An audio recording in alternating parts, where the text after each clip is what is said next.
daily হাস্তাত করে হারানো চলে দিয়ে রে তখন সাগরত যদি আরা যাই না পারি আর কোনো ইনকাম নাই আর বেগিনও তখন আর ডেলি হাজ করি না পারে তো যারা করি পারে তারা করে আর নপারে দিয়ে তারা বইরা আর কোনো হাসাম নাই সরকারিভাবে ৫-৬টা দিনের মাঝে ৫০ কেজি চল ৬০ কেজি তার বাদে আর ২২ দিনে বন্ধ দেয় বাদ ৩০ কেজি সর্বমোট ৮৫-৮৬ কেজি পর্যন্ত চললে আর ইয়ার পর্যায়ে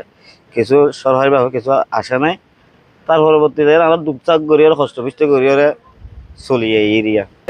৫-৬০ কেজি চললে ৯০ কেজি চললে কি আর এত ফ্যামিলিগুলো কীভাবে চলবে অন্য ১ কেজি মাছ কিনতে গেলে ৩০০ টাকা ৩৫০ টাকা লাগে 1 কেজি মরিচ আলুগুলো মরিচ কিনতে গেলে ৪০ টাকা ৫০ টাকা ৬০ টাকা লাগে ৩-৪ বাইশে আছে লেখাপড়া করায় কীভাবে আর সামলা হয়ে এলাকার সবচেয়ে উন্নতমান ব্যবসায় সাগর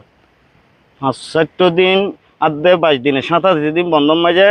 আর কীভাবে করে কষ্ট বাহ করে চলেই নিয়ে ওর আল্লাহ বাদে আর কেউ না জানে আর তো আর পদ্ধতি নেই আর তো সাগর ছাড়া আর তো আর কোনো পদ্ধতি নেই এখন আর তো ৫৮ দিন যে বন্ধ দিয়ে যে আর কীভাবে চলে আর তো চিন্তাই আন ধরে এখন আর যে ৫৮ দিনের মাঝে যে আর যদি ৫০০ দিন যদি বন্ধ দিলে আর ফোন দিলে পুঁজি মাঝে দিলে চলতে পারতাম এখন যে ৫৮ দিনের মধ্যে বন্ধ দিয়ে আর কীভাবে চলে আর তো চিন্তাই আন আর তো সরকার তো একখান দাবি চাই আর তো ৫৮ দিনের তো আরও কিছু আরও সময় চাই বললে আর ইয়ান সরকারের তো নির্দেশ চাই আর কি আর এখন জেলে পাতা বলতে কিছু নয় জেলে পাতা পদে দেয় কি অনর ডর চাই ডর গরিব ডর যিন ডর মানুষ আছে তারা পাই গরিব কিনে একদম নপায় আর কি প্রায় ১০০ মতো বেরিমা পায় জেলে পাতা পায় আর কি প্রায় ৩০০+ পারে আর কি